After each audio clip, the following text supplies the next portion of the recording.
you can even watch back. Giving players all the props or put them on blast. We don't give no hot takes, only talk facts. We're giving all our devotion, riding high on this wave of emotion.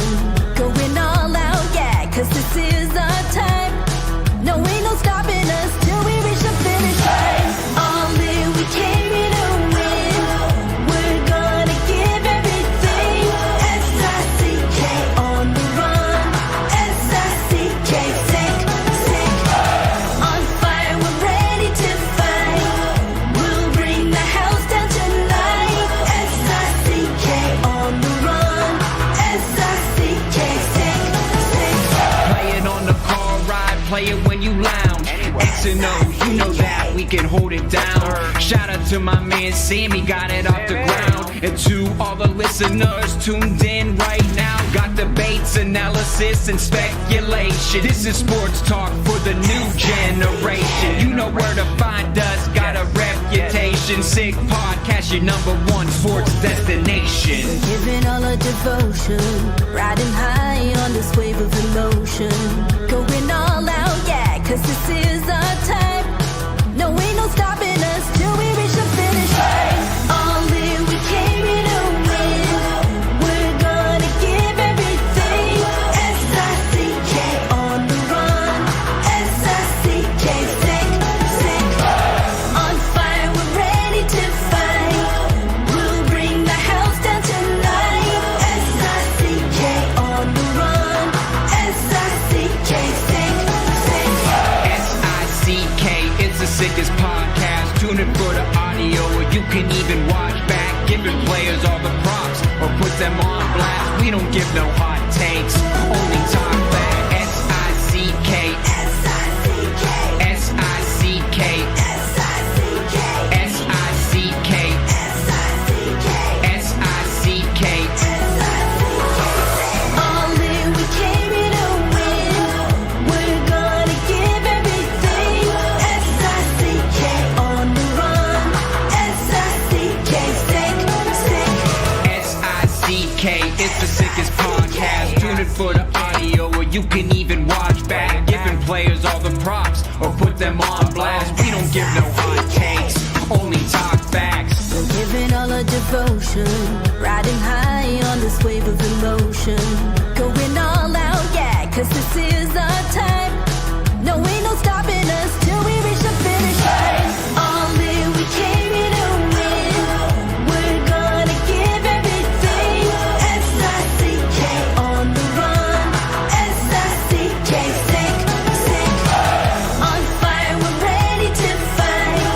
We'll bring the house down tonight. S-I-C-K on the run. S-I-C-K, sick, sick.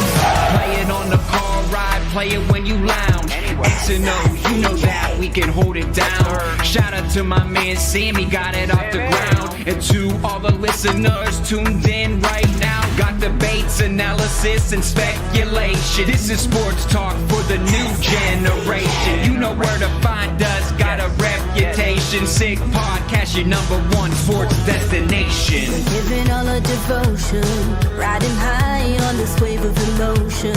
Going all out, yeah, cause this is our time. No, ain't no stopping us till we reach the finish line. All in, we came here to win. We're gonna give everything. S-I-C-K on the run. S-I-C-K, sick, sick. On fire, we're ready to fight. We'll bring the house down tonight. S-I-C-K on the run. S-I-C-K, sick, sick. S-I-C-K, it's the sickest podcast. Tune in for the audio, or you can even watch back. Giving players all the props or put them on blast. We don't give no hot takes, only talk back. S-I-C-K, S-I-C-K, S-I-C-K, S-I-C-K, S-I-C-K, S-I-C-K. Turn up your volume. Because you're about to listen to The Sick Podcast. The Eye Test with Pierre, McGuire, and Jimmy Murphy. The Stanley Cup winning Colorado Avalanche. And after 22 years, Raymond Moore The sickest NHL podcast. It's gonna be sick. And welcome to another edition of the Eye Test here in the Sick Podcast Network. He is Pierre McGuire. I am Jimmy Murphy. Pierre, how are you, my friend? I'm good, Jimmy. How you doing? I'm great. It is trade deadline week in the NHL, so rumors are flying everywhere, Pierre. And we'll do our best throughout the week. Before you go there, can I just say something? Sure, go ahead. So I want to commend you as my partner for almost 3 years now, actually more than 3 years, Okay. in terms of the service you've done by reporting facts, not rumors. And they come from really good sources. And I love it when people try to mimic your work and take credit for themselves. And one person I want to acknowledge is Rick Dhaliwal, because he actually acknowledges your work. And you got it nailed on what's going on with a lot of players around the league. But one in particular is Connor Garland. And I know how hard you've worked on that story. And I didn't rehearse this with Jimmy before we came on, but I want to give credit where credit's due. If you read reports anywhere claiming that they have this story on Connor Garland, that would be fictitious. One person had it first, and that would be Jimmy Murphy. And so we can continue now, Jimmy. Thank you very much. I appreciate that. And I appreciate Rick's support as well. And so there's going to be a lot of stuff flying around, and we will try to sift through it as the week goes on, Pierre. And as we speak, there's various reports saying that Connor Murphy is about to be dealt to the Edmonton Oilers. If that comes to fruition. Who's reporting that? Right now, all I've seen in terms of a recognizable personality is Elliot Friedman. He said, okay, so that's good. You acknowledged him, and I would say that if he's reporting that, then it's accurate. Yep. And if Murphy does indeed end up in Edmonton, Pierre, what does he bring to that team? How much does he help that blue line? Well, it's familiarity, first of all, because Stan Bowman had him obviously in Chicago. Mm-hmm. So there's a trust that's built up with the manager and the player. That's number one. Number two, with Paul being there, Coffee now, I think that he has probably filed a lot of intel on what Connor can do and can't do. And I think that helps. The fact that he can play both sides is good.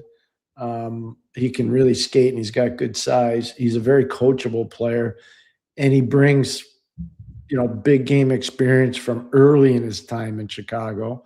Mm-hmm. Not so much recently, but I think it's a good pickup. He brings veteran presence and size and skating and coachability. They need everything there, Jimmy. They are going the wrong way at the wrong time. They're going the wrong way at the wrong time. And I get it. People want to get mad at the reporters there. I understand that. I've been in some really rough press conferences too, especially early on in my career. I get it. You don't like the questions that the reporters are at. It's too bad. That's their job. Mm-hmm. You don't have to read them. Like, if you don't like the reporter, don't follow his work. But They think that they're doing what they have to do. It's just it's a tough business. And everybody's into this gotcha stuff now. I got you. No, the best raters don't do that. Yeah. Like Michael Farber doesn't do gotcha. No. Cam Cole forever was a legend. Oh, wow. In Edmonton, Cam Cole didn't do gotcha. Yeah. Terry Jones didn't do gotcha. Eric Duhatschek didn't do gotcha. I don't know when gotcha started, but I can tell you, it's those. If you don't, I don't really read the people that do the gotcha stuff, by the way, as you know. But it's a style. I like the shoe to be on the other foot one time. Yeah, exactly. Let's play the gotcha game. You get to answer what I ask, because I know a lot more about you than you know about me. And I'll say just, and we'll move on from this right after, but I will want to say, just, for fans out there, listeners and viewers, obviously you're going to hear a ton of reporting on this guy could be headed here, this guy could be headed there. If the guy doesn't end up going to said destination, that doesn't mean that the writer made it up or that the writer was wrong. Because I'm getting a lot of that right now here, and it's part of business. We got to just suck it up and have thick skin. But I'm just saying in general, don't always think that if we report, hey, this team's interested in this guy, that's what we're reporting. I'm not saying he's going there. So there's a big difference. If I came out and said somebody's going there and I was wrong on that, I'll admit it. but that's all we're saying. Yeah, no, that's fair. I just, for years, people that have known what I do, I try never to say names. Yeah. Because I know what it does to families. And unless I know for sure, and Jimmy's aware, I've been pretty aware of a lot of big deals that have gone on over time because I've had managers call me and ask me what I think. And they've asked me professionally not to say anything, and I don't say anything. Mm-hmm. And maybe that's why I still get calls from people asking. But they're not asking me for my approval. They're asking me what I think of this player. What do I think of the compensation value? That's all they're asking. They're not asking me to make the final determination. Mm-hmm. But I've never and you've asked me, and I said, Jimmy, I can't talk about it. I don't know. Yep. Once the name is once the name has been established to be out there, that's when Pierre will talk about it. And I respect that. Mm-hmm.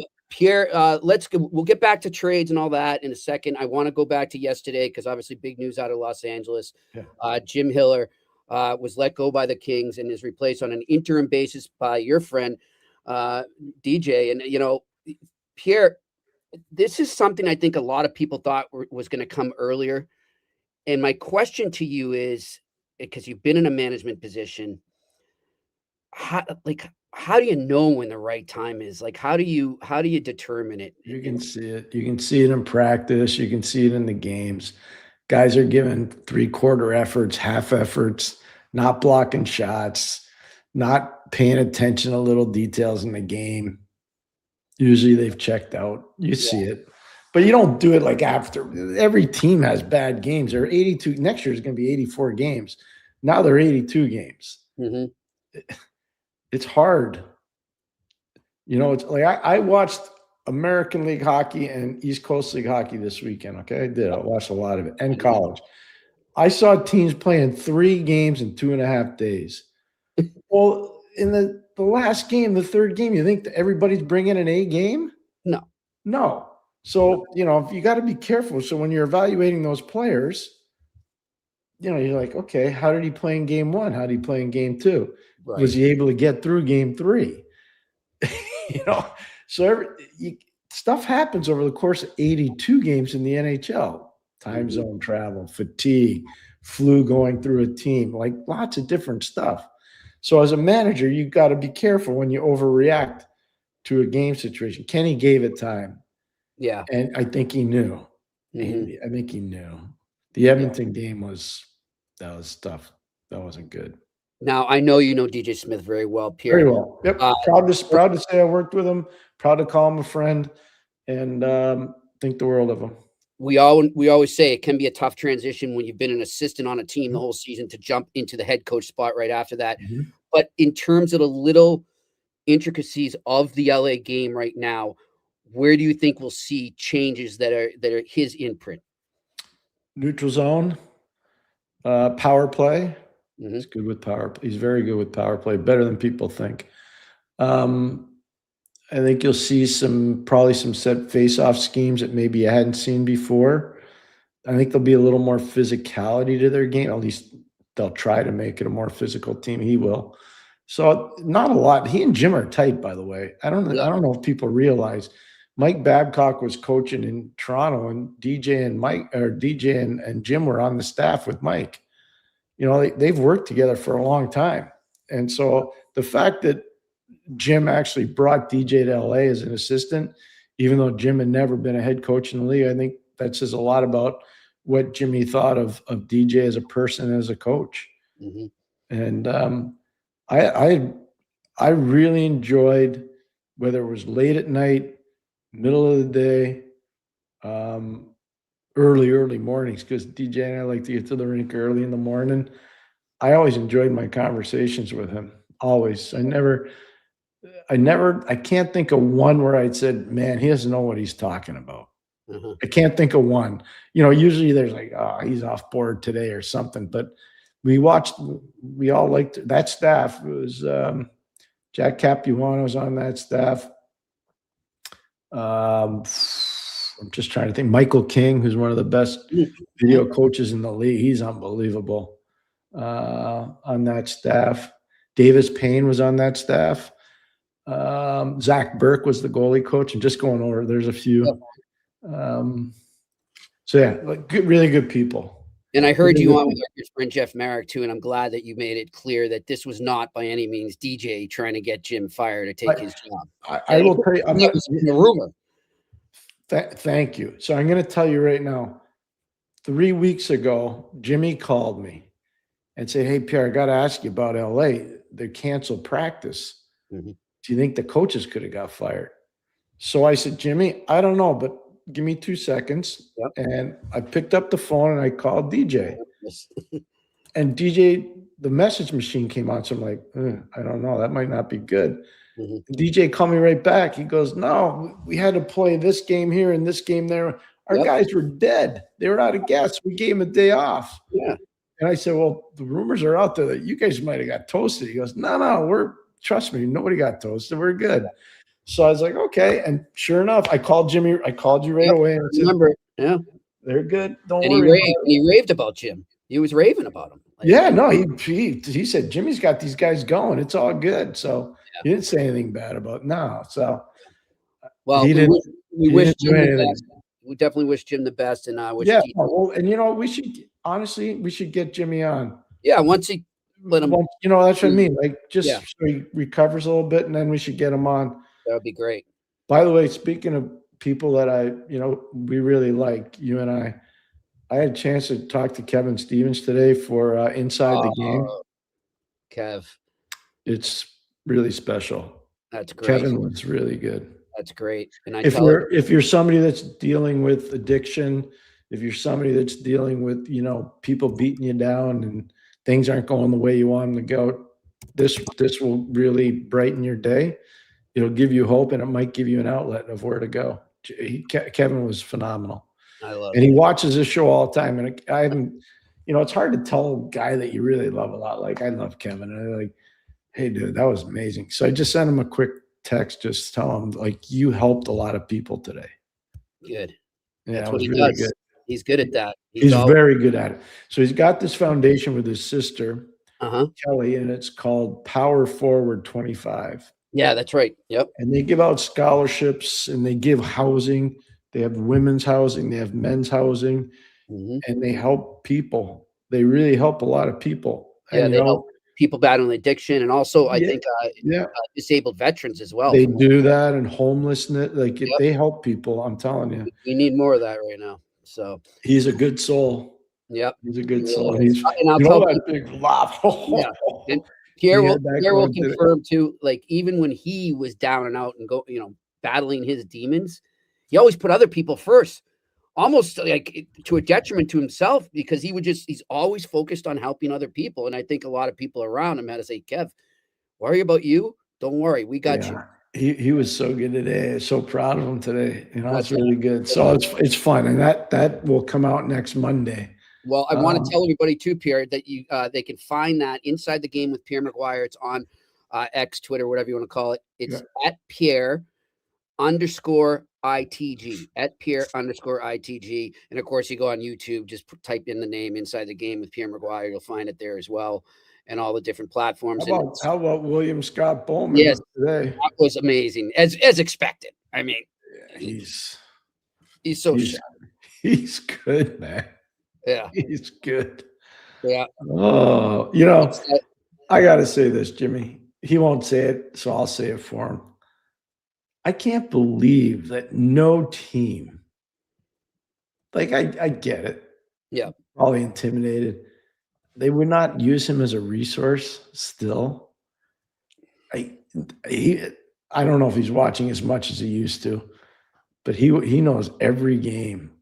I think he maybe doesn't watch as much. He watches a lot. Like compared to most people, he's watching way more than Especially somebody's age. yeah.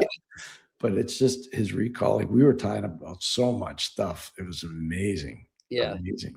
Well, as anyone has seen when Scotty's been on with us here on the eye test, it's a great experience. And what's great too is when you listen to him, Pierre, in the way he breaks down players or games, you learn common threads that stand the test of time. Yeah. If you know what I'm saying. I know what you're saying. Yeah. I was really cool. I got to say to Kevin, who's a big fan of your game and really liked you. And I don't know if he ever really told you, so I'll tell you for him. with Scotty. And Kevin's like, really? He says, I always got along great with him, but I wasn't sure what he thought of me. I was like, oh, yeah, I really liked your game. He's a big fan of yours. He goes, I see him at the rink, and I like to talk to him. Now, back when we were all in the rink together, I'm not sure if there was a whole Right. Well, Scotty was a hard-edged coach, and he got to keep that persona. No, he was good. By the way, softy. No, Shane is saying right now, our producer Shane, just telling us Mark Spector is reporting that the return for Connor Murphy is a second-round pick in 2028 with 50% of Murphy's contract retained. That's good. Good. I like that. That's a digestible number. I like that. Yeah. For Edmonton, it makes their defense better for sure. For Chicago, they dump some money and they get a pick. Yep. And now that's kind of setting the market up too. Yeah. So, well, you know what? Speaking of the market and who's going to be sellers and buyers, Pierre, you sent me a list, and I know you talked about it on Marek earlier. But if maybe we could just go off that list. I think it was very interesting, and I will. It would generate some good questions from our viewers here. So this morning I made a list in my own mind of teams. If I were involved, who would I be calling and why would I be calling? So here are the teams in the East. I'd be calling the Rangers. I'd be calling the Devils. I'd be calling Toronto. I'd be calling Florida, and I'd be calling Philadelphia. So that's 5 in the East so far that I'd be calling. In the West, I'd be calling Vancouver. I'd be calling St. Louis. I'd be calling Chicago. I'd be calling Calgary. I'd be calling Winnipeg. So of the 32 teams in the league, I'd call 10 right now. I think by Wednesday, I think there'll probably be a few more added to that list by Wednesday. Reality is going to kick in for, the teams that are just holding on. Well, I'll tell you what, I mean, Toronto loses. It should already be kicked in, as you pointed out there, but if they lose to Philly tonight, I mean, oof. Wait a second. I'm really, the Toronto ones got me angry. They didn't. Look, Tampa's a good team, but they knew that they had to go in there and give an effort, and they weren't good in Tampa. I'm with you. They didn't have to win; they just had to give an effort. And they didn't do that, in my humble opinion. They went into Florida. Worst first period I've seen a team play this year. It was really bad. It was really bad. Now I'll give them credit. They pushed back. They were down 3-0. They ended up pushing back, but there was no way they were coming back against a really urgent Florida Panther team, because they knew their season was on the brink too. Mm-hmm. And then when they go home and they get the first goal again from Morgan Riley against Linus Ullmark, and then they completely lay an egg and they get throttled. Drake Batherson, Tommy Shabbat, all those guys, Dylan Cousins, they just shredded Toronto. They shredded them. Those guys didn't care. They can say, but they can be mad at me. And he doesn't know what he's done. I watched every game they played. This is when, Pierre, right? This is when, I mean, maybe there will be a coaching change, who knows? But if I'm management, if I'm ownership, you got to look at the roster and the players and be like, does this guy care? Who does he not? Like, really just examine it, because I'm with you. Like, there's something fundamentally wrong in that roster right now. Matthew Nyes is a really good player, highly, highly talented player. Yep. He's gone backwards. So if I'm upper management, why did he go backwards? Right. Okay. Our power play was a really good power play a year ago. We fired Mark Savard this year, the same guy that ran it. Why did our power play go backwards?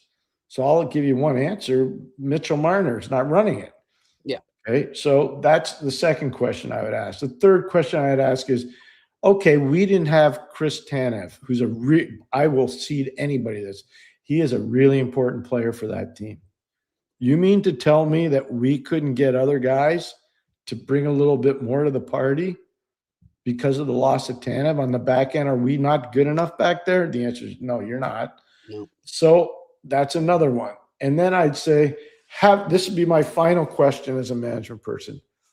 Have we overrated our players internally, both prospect-wise, minor league-wise, and NHL-wise? And I'm going to say, if they're honest, they will all say, yes, we have. Mm-hmm.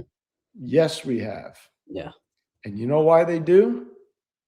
Because they judge their players on numbers. Mm-hmm. Mm-hmm. And I also feel like they really let the media and fan base get to them a little They too got much. bullied on Marner. They got bullied and they took it right on the chin. Yeah. So it's It's amazing. We've been talking about that since September. Yep. And now people are actually writing it. Yep. I hear you. Hey, you know what? Speaking of, we're going to get back to your list in a second, but I just want to sidetrack a bit because you and I had this conversation earlier. I heard this stat yesterday. I so apologize who I heard say it. Somebody with TSN 690 in Montreal. I apologize. I can't give them the proper credit, but the stat I heard is that the Vegas Golden Knights have November 20th. Yeah, since November 20th, they have not beaten a playoff team. A team that's currently in the playoffs. Well, the last game they played was against the Pittsburgh Penguins, and they got wiped out. Oh my gosh! You're talking about the effort that Toronto did there. I didn't like that first period at all by Vegas. Pierre, something's off with them, and I know they've got a ton of skill on that roster, Pierre. But it's not that easy just to switch it on, and you're at a crucial time. That Pacific Division's wide open. I mean, their next game's in Buffalo. They got to play them twice. But their next game's in Buffalo. Yeah. And you know who's going back? Yep. Jack Eichel. Mm-hmm. We'll see what Vegas does. That crowd's going to be a little loud. Well, they're going to salute the Olympians. So Tage Thompson and Jack Eichel will get saluted. Yep.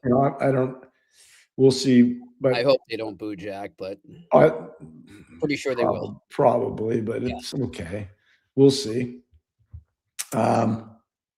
It's interesting. Do you think, Pierre, the toll is finally coming for all the futures that they've dealt away to win? And God bless them. They were successful. They won a cup. They're always in the hunt. But sooner or later, you got to wonder, is this team getting old? And do we have to finally look in the mirror and replenish the system there? I don't think they're that old. I mean, some of the guys are a little bit older, but they got good players. Like you have a young guy like Rasmus Anderson. You go look at their defense. They got big guys. I don't know what happened to Stone. I mean, I saw what happened to Stone. Letang stepped up on him in the neutral zone and gave him a bit of a cross check. Mm-hmm. But I hope he's not hurt bad. If Stone's out for a while, that's a big. He always gets hurt right around now. They got to straighten out their goaltending. I'll tell you that. They got to straighten out their goaltending. So, Pierre, as we speak, the average age on the Vegas roster is 29.1. Yeah. So, how old is Riley Smith? Let me go to the. Yeah, just go because this is a better way to do it. I get what you're saying. So, they're 29 is average. All right. Let's see. Riley Smith is 34. Okay. So, there's one that is an outlier, so get rid of that.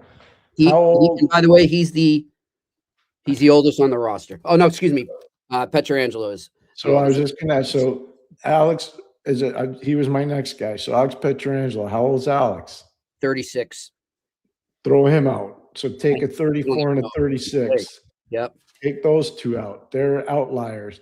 There's one more I want to ask you about. How old is Wild Bill Karlsson? Mr. Karlsson is. Oh wait, he's not in the regular list here because he's hurt. Let's go to injury reserve. Back. They do. Where is their injury reserve? Well, I'll just get this up. I believe he's 34. No, but let's see. 33. 33. There you go. So take him out. Now tell me how old their average age is. It's not what you thought. Exactly. There you go. So my point is, you're right. Good point. This is how you got to look at those things. So that's right. One or two players can shift that. Yeah. So you got three of them that are pushing 35, and one of them's over 35. Right. So you got to it's one of the big. It's where people make a lot of mistakes when they look at that stat. No, it's okay, but that's what I'm saying. So now, if they had one guy, I'd say, okay. But I just, with no notes, just off the top, I said, okay, I know why this is skewed. Yeah. Let's get their ages. If you're looking at the roster, though, Pierre, Do you swing for the fences like McCrimmon always does, or do you say I would this time, and I'll tell you why I would. So Eichel's still got big game left. He does. He's got big game left. Stone's got big game left. Marner's got big game left. I think Carlson, believe it or not, when he comes back, has got big game left. Anderson definitely does in the back end. I think they get Shea Theodore still got plenty of game left, even though he had a pedestrian Olympics. He's got plenty of game left. Like, they got enough guys, and that, no disrespect meant to anything, that Pacific Division right now, not so good. Like, look at it. So they could get through there. And once you get to the conference final, you got a chance to win, Jimmy. Like, because I think Minnesota, it's going to be warfare in that Central. So Minnesota, beat up team. Yeah, Minnesota, Colorado, Dallas, those guys, it's going to be mayhem, Jimmy. I don't know what'll be left of those guys. So if you're Vegas and you can find a way through, I don't know, Jimmy. I'd be swinging for the fence if I were them. Yeah. All right. And we mentioned injuries before in this game that Detroit's leading 3-2 right now in the third period over Nashville with about 6 minutes left here. John Gibson left the game early in the second period. Here's what I'll tell you. I watched Connor Garland play for Toledo last night. Got a 3-0 shutout. Actually, it was 4-0. They got an empty net goal. 4-0 win. They should have lost. Toledo should have lost the game. They won 4-0. That's how well Connor Garland played in the game. Connor Garland?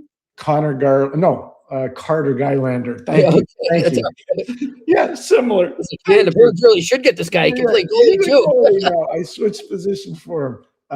Carter Gylander. Okay. So he was playing for Toledo. And he played great? He was off the chart. Like, even the announcers were saying probably his best game. He was really good. So I could see this where Sebastian Casa goes up to Detroit and Carter goes up to Grand Rapids, and they go forward. All right. They move forward. And I don't think that has a big effect on a team like Detroit right now. Here's the so remember I gave you 10 teams out of 32. Nashville loses today. I think they get on that sellers list too. Yep. And of course, Steven Stamkos is saying that he has not had a conversation yet about waiving. But that was reported by an insider. Yes, it was. But we'll see if that changes now if they do lose and they become sellers. So, all right, Pierre. One more thing I wanted to bring up too. Just coming across the wire to Pierre.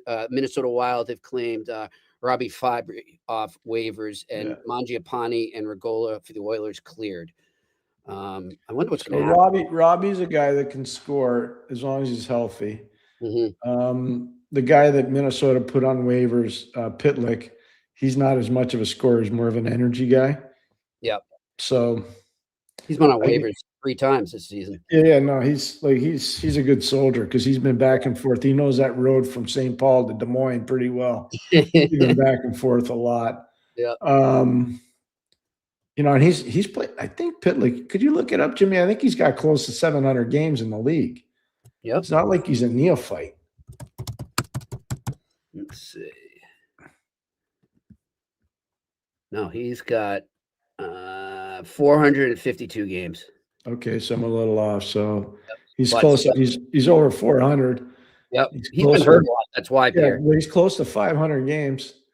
That's a good career, Jimmy. Yeah. That's a really solid career for that guy. I mean, in his last, let's see, 1, 2, 3, 4, 5, 6. In his last 6 seasons, he's only played over 40 games once, but that's because he's also been up and down a lot too. He goes up and down. He's on the yo-yo, which is tough, but he's a good organization guy. Yeah. So so Fabry gets an opportunity because he scores a little bit more or potentially can score a little bit more. And then the other thing I was going to ask you, Pierre, is I keep seeing this happen now twice, and maybe you can help me and our listeners. I lost the email from Puckpedia. Somebody got signed today that they were put on waivers, and then an hour later I got an email that they were signed. It's going to kill me who it was. I didn't see that. Oh, here it is. I believe it was Gustav Olofsson of the Seattle Kraken. Yes, he was waived, and an hour later I got an email from Puck Peter that he had signed. Well, if he was waived, did he clear? Yeah. So he And was then you waived. sign him afterwards? Isn't that? It's interesting. Yeah. I'm just trying to figure out what would lead to that. That's above my pay grade. I don't know. You're waving a guy. I don't That's know. what you need, those capologist guys. Hey, this is why we did it. It's one of those little interesting nuances, which, yeah. All right, let's get to our wonderful sponsors. And I know, Pierre, you will be enjoying a meal there. Wednesday night, 6:00. 2 nights over at Vago in Montreal. And we tell you to go there all the time. If you're in Montreal, get over there. They do a great job of combining old world classics with modern day fare. Look, I've eaten there only once. Pierre's grown up on it, basically. But I can tell you my one time, it was everything that he had bragged about and more. So definitely check it out when you're in Montreal. They've got private dining rooms for any occasion. They're open Monday to Saturday evenings and lunch from Tuesday to Friday. They are located at 1336 Green Avenue in Westmount. For reservations, call 514-846-1414. Again, that's 514-846-1414. And of course, our wonderful friends over at Betway, where you can still go all the way with Betway and bet those beauties. And if you are not a new member yet, get over to that QR code right in front of you if you're watching, or go to the members section of the website, fill out your details there, and you will get up to $300 back on your first deposit. You must be 18 plus. Terms and conditions apply. Always bet responsibly, and the offer is not available in Ontario. I've got 3 picks for you. We're running right through them right now. Columbus Blue Jackets at MSG to face the New York Rangers, who, yes, beat the Pittsburgh Penguins there on Saturday. Shootout. Yeah, in a shootout, but they have not won 2 games in a row, not just at home, but overall since November, and I feel like that streak will continue. Give me the Blue Jackets -1.5 at +200 value. The Dallas Stars are in Vancouver to take on the Canucks, another team that Pierre mentioned there is sellers. I like the Dallas Stars -1.5 at +136 value. And then the LA Kings, under new head interim coach DJ Smith, host the Colorado Avalanche. As Pierre said, it could open up a bit on the offensive side. So give me the team total in goals for the LA Kings, over 2.5. Pretty good value, too. It's only -125. Usually something that low is bad value. You're talking like -150 or above. You're at -125 value. Give me the Kings over 2.5 goals against the Avalanche tonight. All right, let's go. And by the way, Pierre, I was thinking my college picks, I did all right over the weekend. I went 3-0. But one of the games that I used as a pick was UMass hosting Providence. Did you see what happened in overtime with the lights? Mm-hmm. Whoa. So that's a good lesson. Stop with all the pyrotechnic stuff and let's just play hockey. Yes, I'm glad you said. A lot of people keep emailing me, hey, what happened with the lights went out or there was a malfunction? I said, no, they thought there was a goal and they set their goal celebration, which is the lights blink off and on to go with music, into effect as the play went down the other way. Providence gets, it ends up a face-off in the offensive zone, but that could determine Providence's fate for the NCAAs. I know. I'm surprised we aren't seeing more of an uproar out of my fine city that I'm in here right now, but we'll see what happened. All right, next question. First question. What do we got? Marco Boisclair. Get my French better here. With the coaching change from Jim Hiller to a new voice behind the bench, do you think in this system, Quinton Byfield will have limited the system that he was in before? Do you think it limited his offensive development? And as a second part, and with the shift in coaching philosophy, should we expect Byfield to take another step offensively? I thought he was taking a step last year offensively. I just don't think it's been a great year for anybody there. They'll miss Fiala a lot. Obviously, getting Panarin will help. I still think Byfield's going to be a really good player. DJ's had a good job working with bigger guys. Like I use Brady Tkachuk as an example, who was 4th overall in his draft year. So, yeah, I think it'll be okay. I think he'll continue to evolve and get better. But, Rome wasn't built in a day. It takes a little time. Like, this is a tough first opponent for LA. Can you imagine? Like, you get to play against a mad team from Colorado. Here you go. Welcome to the NHL again, Deej. All right, here we go. Next question. What do we got? Juice. Pierre, your thoughts on Alex Newhook since coming back into the lineup, and how has Kirby Dach looked on the first line over the last 2 games? Kirby's trying his butt off. I'll give him that. I still think that that's not the right fit, but he's tried his butt off and he's working hard at it, and I give him a lot of credit for that. Newhook's look good. The finish isn't there, but he was never really a pure finisher. Even though his numbers are pretty good from Boston College, he was never like an elite finisher. He never was. But I think of the breakaway against the Islanders, his first game back. But he's looked good. His speed's a weapon, and that's a good thing for Montreal. They just get faster. Kirby's trying his butt off. I just don't know if that's a fit on that line. All right, next question. Franco, what he's asking, have you viewed Ivan Demidov's game as of late? 2 goals in his last 17. He's getting points, but to me, his impact hasn't been the same. Yeah, he's playing too much. Yeah, he's playing too much east-west, not enough north-south. So he's really cute with the stick handling and the dangles, but people know that, so they just take away inside body position, force him to the outside. And for whatever reason, he's miscalibrating on the power play. You got to just say, you know what, enough. I'm just going to get it, grip it, and rip it. I just simplify. He's going to be an elite player. I mean, everybody knows he's going to be. That skill level is insane. But they're learning. He's a young kid learning. It's not easy. His passion for the game is exceptional. So I would expect he's going to be pretty good. Yeah. All right, next question. Michael Maloney, Jimmy, the Bruins getting Robert Thomas for both Hagens and Letourneau. Would you really do that? I thought Hagens was untradeable. All I can tell you, Michael, is from what I've heard, that is not happening as of now. That could change. I don't know. But I do know that St. Louis is obviously going to ask for a huge price for Robert Thomas. If I were St. Louis, I'd try to do that. I would. I don't blame him for asking. You know what? If I were Boston, I might not be afraid to do that either. I'm just telling you. You want to get a good young player, and Thomas isn't old. No. He's won a Stanley Cup. Yep. You want to get a really good player, you got to pay. I would do it. I'm with you, Pierre. I would do it. Do I think they're going to do it? No. I've talked to you about this before. Letourneau really had a tough time transitioning to college hockey. Now, he's having a good year this year. But I will say exactly what I've been telling you. College hockey is down this year. Yes. And teams are going to make big mistakes overrating players because the level of competition is not as high as it was a year ago.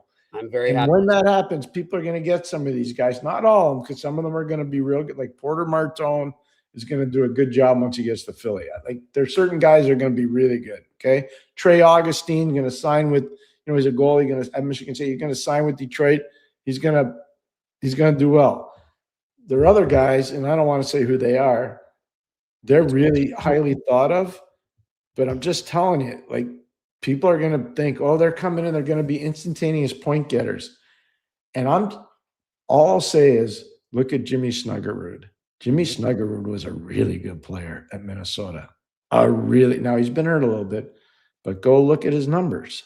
Yeah, it's taking time. It takes time. Yep. And that's why, based on that, and I was going to say, I'm glad you said it because it supports what I'm saying. No matter who has Letourneau next year, I would keep him at Boston College for at least another. Please don't. Whether it's Boston or no. Yeah.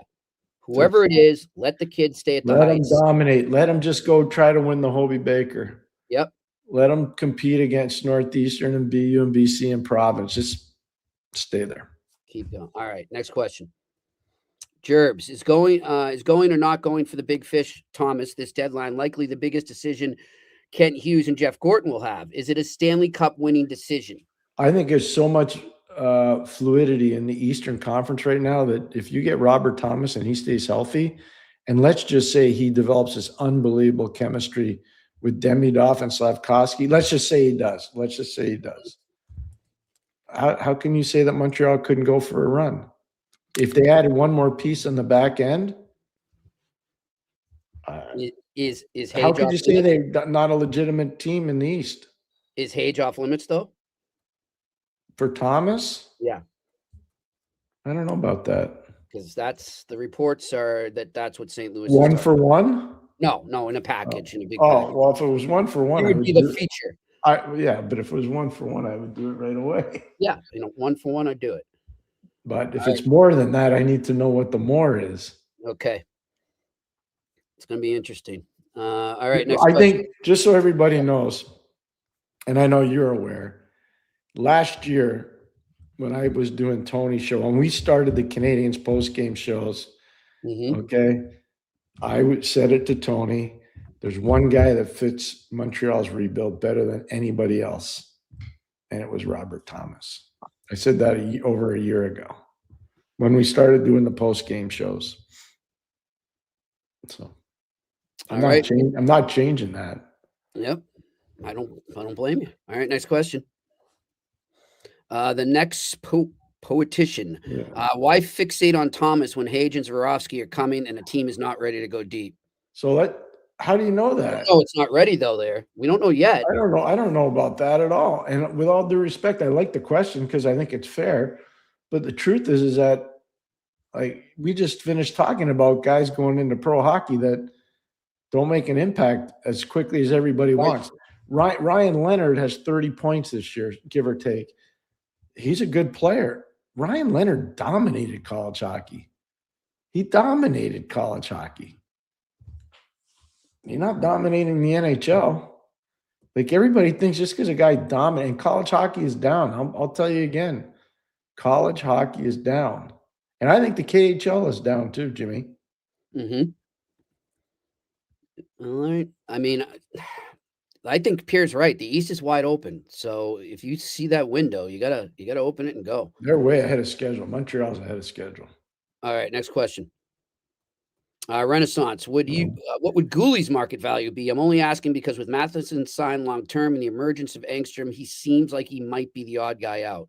Guhle would have huge market value, especially in the Western Conference, because they know his play, especially because after he got traded out of Prince Albert into Edmonton, a lot of people got to see him a lot. Now he'd have big value. Guhle would have big value.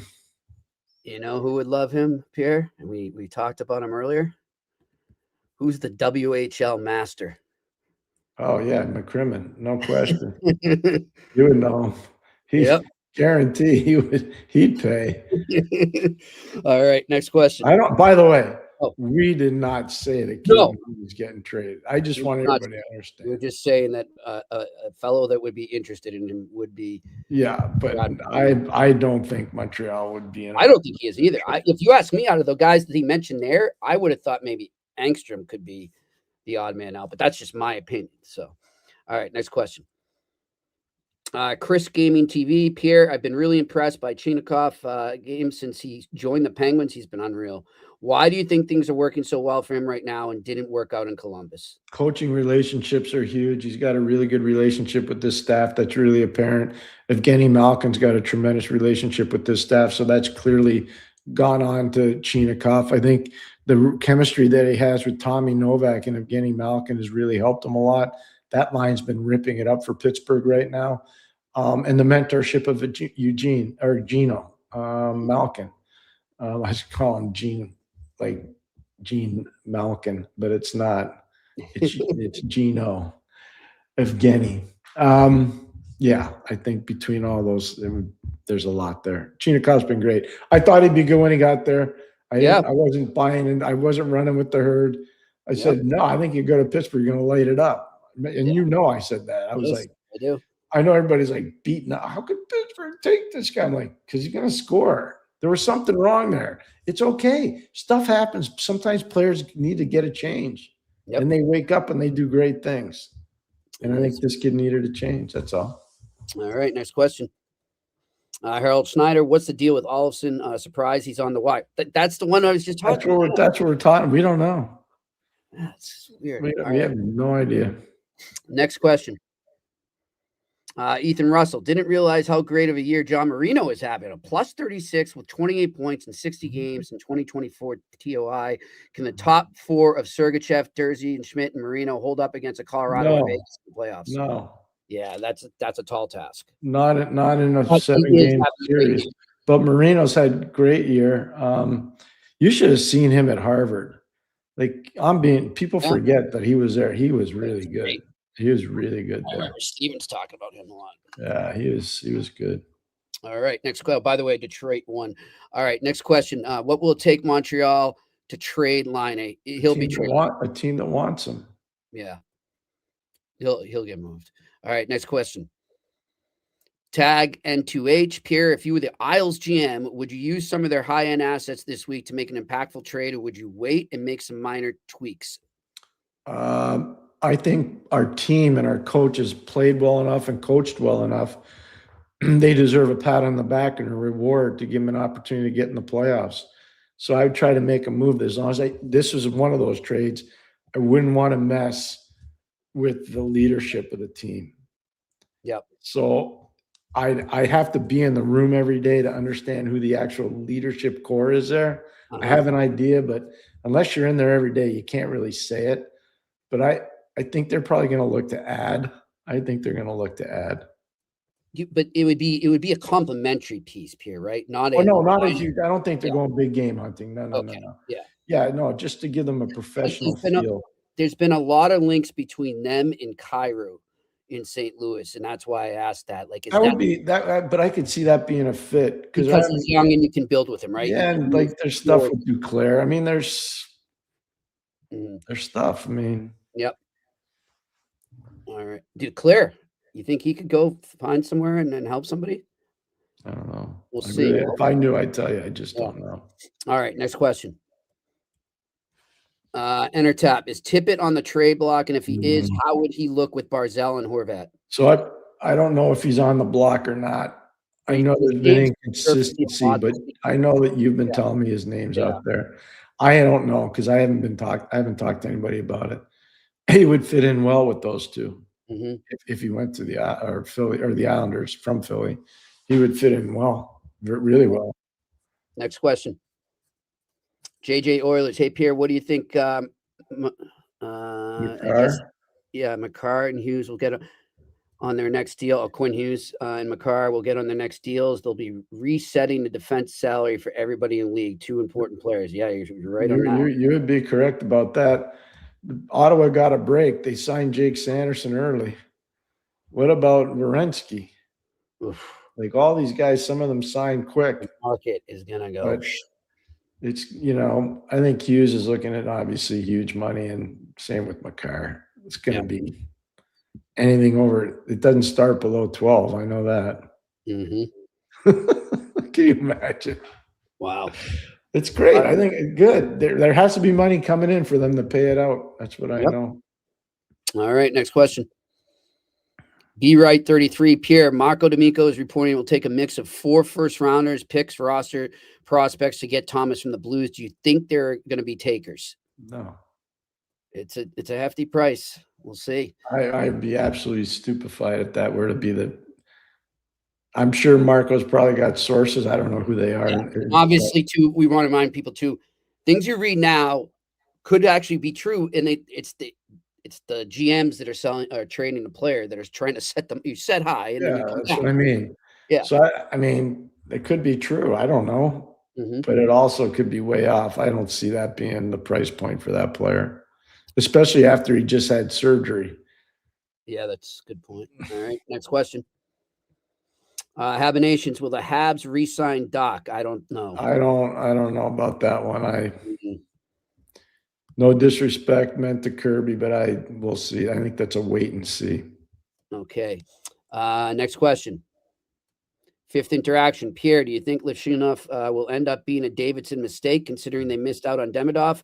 I understand it takes time, though, for D-men to develop, but I'm worried. Yeah, no, I've watched him a lot, obviously, because I saw him play this summer with the Chicago Blackhawks prospects in Minnesota. I've watched him, whenever he's played in Chicago.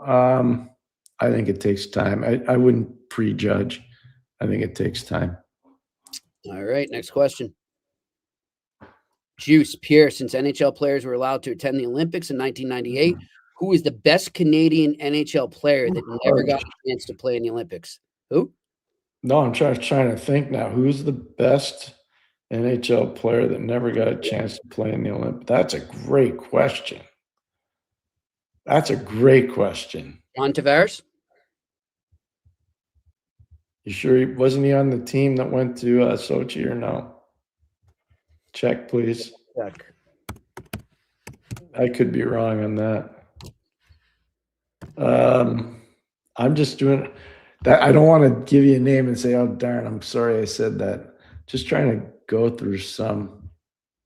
He was. You're right, Pierre. My mistake.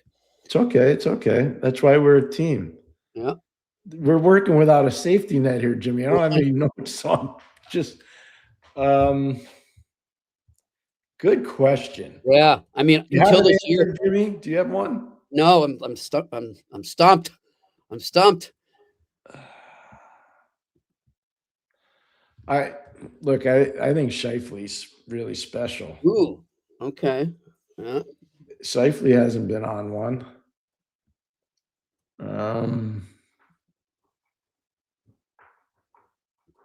It's a great hard. question.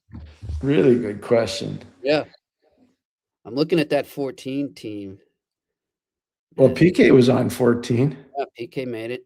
Chris Kunitz was on 14. Mm-hmm. Sid was on. Like Carey Price. Oh. Go ahead. Wait, but I want to make sure I'm right. No, I'm not going to say it yet. I'm going to cheat. Well, just give me a hint.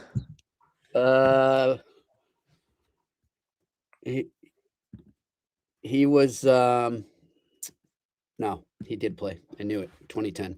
Thornton, I was thinking of. Oh, JoJo was 2010 for sure. Like Eric Stahl was 2010. Oh, Shane's got the best one. Look in the message board. Yeah, because he was hurt. Oh, bingo, Shane. Good job, Shane. Steven Stamkos. That's why I would say Shane the big buck. Steven Stamkos. Yeah, I should have had that right away. What a dummy.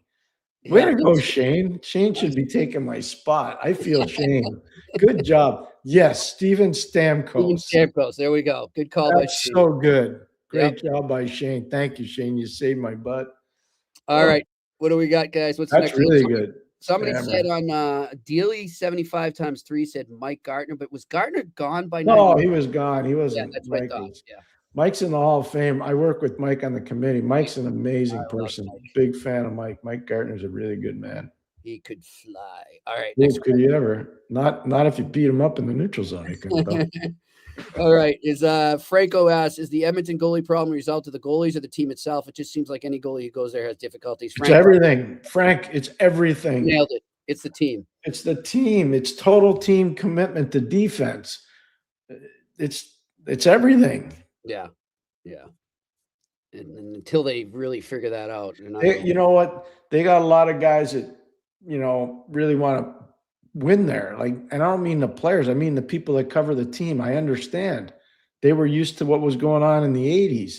Mm-hmm. And the last cup was 1990, and they got a little bit spoiled in 06 when, McTavish coached his butt off, and they got in because of they understood in Edmonton how to play without the red line, just like Carolina. But the truth of the matter is, Edmonton went to the final twice here, and they weren't able to win. And it's almost like they're going backwards, even though they keep going to the final. Does that make sense, Jimmy? Yeah. Yeah. And so the media is kind of mad. Yeah. And they don't understand why the team can't. Well, the team not winning because they're cheating for offense. They're not identifying what the problem is. Yeah. It's true. All right. We got time for a few more. Let's rock and roll. Oh, yeah. Keep going. Renaissance. What would the asking price be for Tom Wilson? Substantial. Yeah. I'm going to say 3 components. First round pick for sure. A-level prospect and a very good player. You think the Caps get into your seller list by Wednesday, or you think they're kind of... They're getting close. They're in that in-between. They're getting close. They're getting really close. Tonight's going to be interesting to watch Philly and Toronto. I'm going to be watching that. I was very tempted to make Philly one of my picks for Betway. I'll be watching that tonight. Based on the way Toronto's playing. All right, next question. Chris Gaming, Pierre, with all the moves the Pens made, if they make the playoffs, should Kyle Dubas be considered for GM of the year and Dan Muse coach of the year? Chris, great call by you. I was thinking the same thing. Said it to one of my friends today. So I would agree with everything Chris just said. I think you also got to look at what's going on in Tampa. Mm-hmm. Julian Breezeball has done a nice job there with his staff, and I think John Cooper's done a fantastic job. I think you got to look at what's gone on in Minnesota. Mm-hmm. BG, Billy Guerin's dealt with a lot of injuries. He's done a great job as a manager, and Johnny Hines has done a spectacular job with Jack Capuano Yep. As an associate coach there. They've done a really good job. Joel Quenneville in Anaheim. And I said this to somebody in hockey. I know I tell you this all the time. Yep. I said, I'm so tired of hearing all these people say, this guy was the best free agent. That was the best free. No, the best free agent was Joel Quenneville. Yeah. And the guy goes, Pierre, I didn't even think of that. I'm like, Yeah. You're right. That's kind of like me not thinking about Stamkos. So Shane saved me. So, yeah, the answer is, Joel. I'm going to throw this in for Jack Adams. I don't think he's going to get it, but I think he deserves to be recognized. Lindy Ruff. Oh, gosh, yes. Why not? He's done a great job, but hard to go against Cooper with all the injuries they had. Yeah, I think Cooper finally gets it this year. I really do. And it's really like you got to look at it. I like what Chris said out of Pittsburgh. Yeah. You know, Dan Mew's done a really nice job with that staff. Yeah. You know, they've done a really good job. Mike Stothers is there. Todd Nelson's there. They've done some Bonino's there. Nicky Bonino's there. They've done staff's done a really good job. Yeah. You know, I remember too when we speak the aforementioned Kevin Stevens, when we had him on last month, Pierre, and he said about Dan Muse, he said when they came in, you know, they're like, oh, I wonder how this is going to go. He's a small guy, you know, he's not that big. And then he's come into a locker room with legends like Malkin and Crosby and Letang. And can he come in and command the audience? And he did it. And he deserves a lot of props for that. I think part of what helped him a lot, he was with Peter Laviolette for a long time. Yeah. Peter always had swagger. Yep. You know, whether he was coaching in Wheeling in the American League, coaching in Providence, like he coached in all these different places before he got the Islander job. Yep. But Peter always had swagger. And I think Dan probably saw that and learned a lot from him. All right. Next question. Jerb, 76 BK. Is it possible for the Habs to acquire both Shens and Charlie Coyle while keeping the highest trade assets?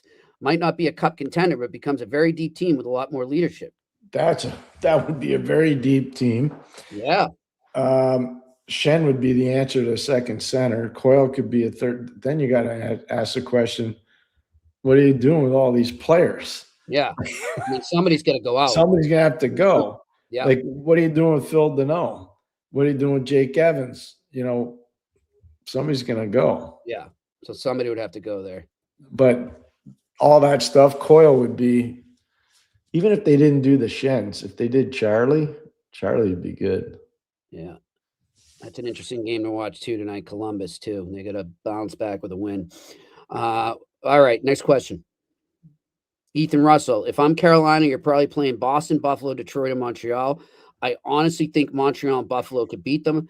Does Carolina have a fourth line built for the playoffs? I don't think so right now. We've talked about this a lot. I'm not sure about that. And it's not a knock on the coaches. It's not a knock on the scouts. It's just the way they've chosen to build their team. I don't know.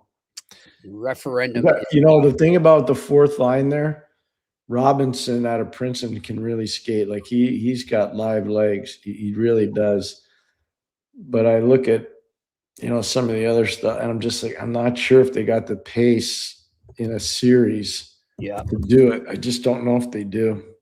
Jankowski's a center, and he's been kicked around a lot, but you know what? He's played well for them. I just don't know in a playoff series if he has enough.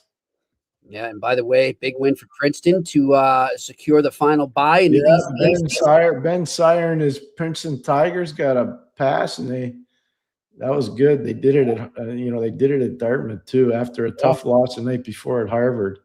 So that's great for Princeton. Yep. UCAC men's, the first round's going to be tough. There could be some big upsets, man. Yeah, it's going to be fun. I was watching it this weekend. I'm like, whoa, this could be. And then the women. How about the women? Oh gosh, they had 2 game threes, 2 out of 3 in the quarter or the semifinal. Sorry, the quarterfinal. Quinnipiac beat Brown. Yep, that was a great. And Harvard lost at Princeton. Yep, but good. Like 2 game threes is good. Yep, we got their final. How about Yale? Mark Boulding has done a good job at Yale. Yale's good. Yale's. We will be there for the ECAC Women's Final Four. Who's the favorite, Jimmy? Who's the favorite in your mind? You know it better than me, Pierre. I'm not going to pretend to know. When I don't know enough about it, I just cheer for the underdogs. You just what? I just cheer for the underdogs when I don't know enough about it, you know?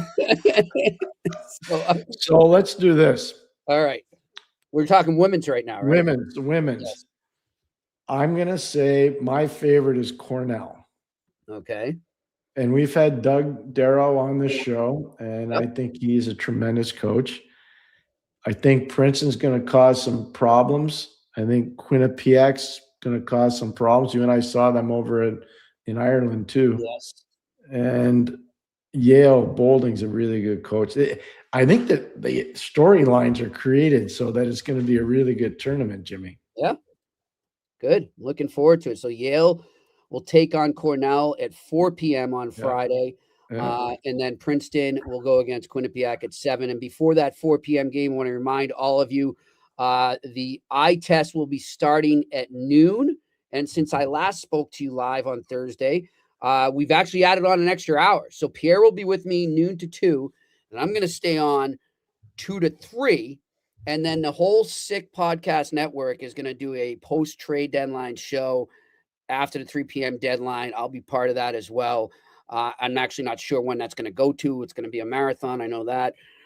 So there's going to be tons of trade deadline coverage here on the Sick Podcast Network, starting at noon with the eye test live from the Lake Placid Brewery in Lake Placid, New York. And then the day before, by the way, we will be at the Lake Placid Brewery then as well in our regular time slot, 4 to 5 p.m. The reason why I'm not going to be with Jimmy, I'll be working with Dan Ball and Tara Mounsey, the great Olympian, for the women's games. So Tara will be joining us at some point. Tara will be joining us this weekend, as will Dan.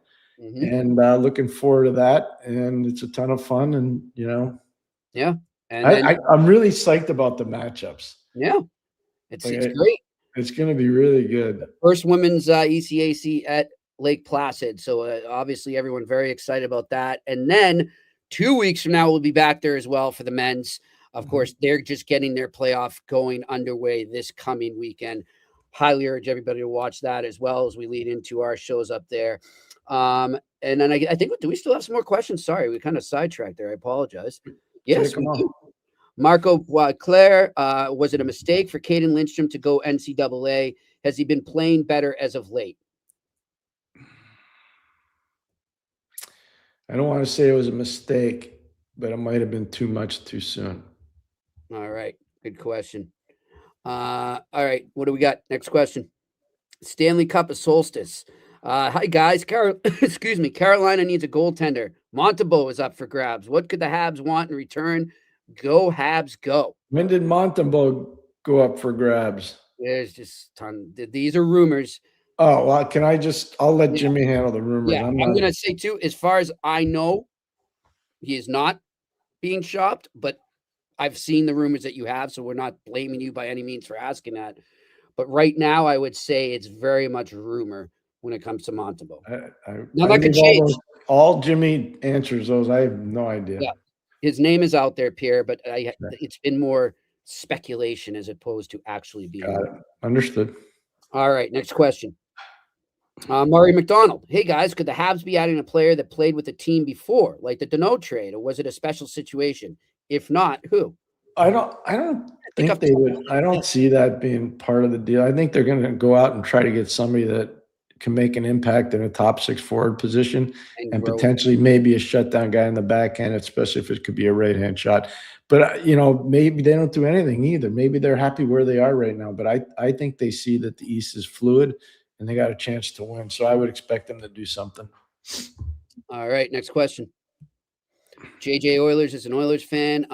They feel if Dach doesn't come back to Montreal, the Oilers would be all over him.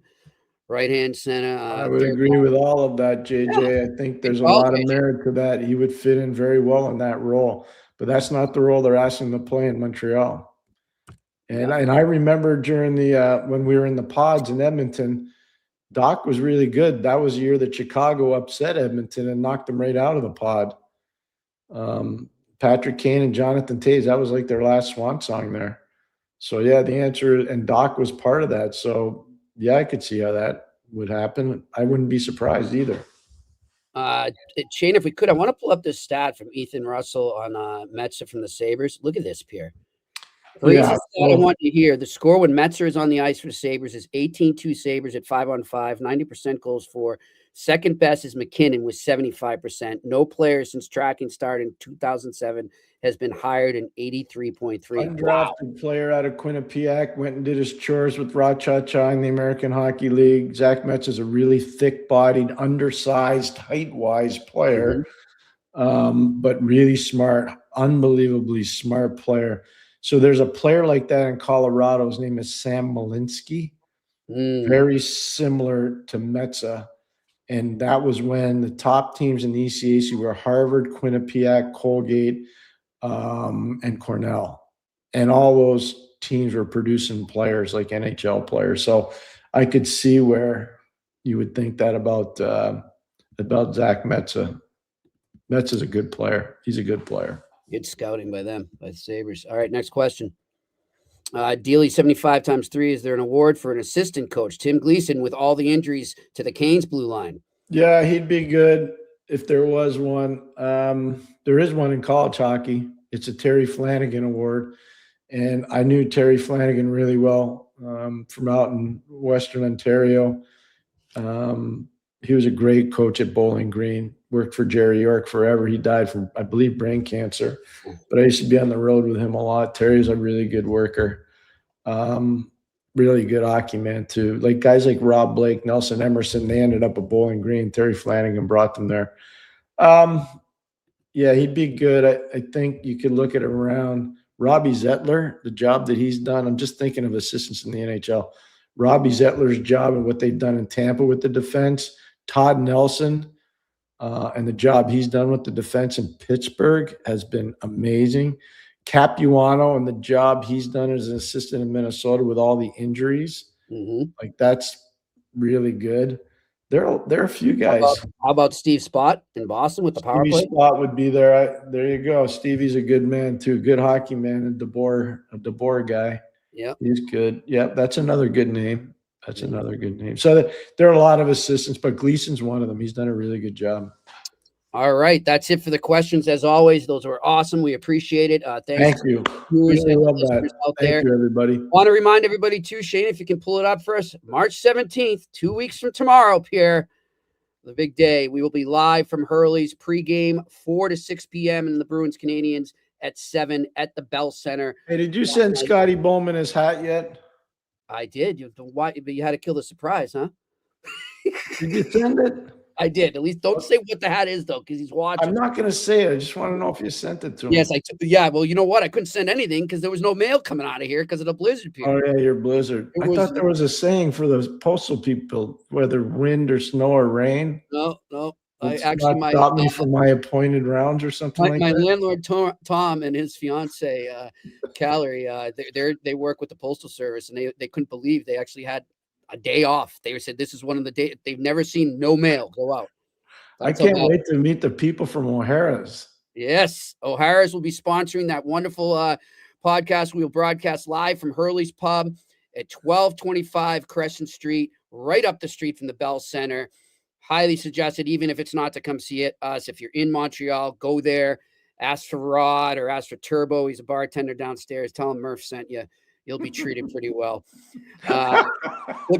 Looking forward to being up there. And, as everyone knows here, it's like a second home to me. I love the city of Montreal, and I can't wait to see everybody. Pierre, am I going to be able to see a certain mother of somebody that you're going on a date with Wednesday? On Wednesday, I'm taking my mom out on a dinner. I hope I can see her while I'm up there. Yeah. She'll probably come down to Hurley's. All right. Everybody under the table. No, she doesn't drink.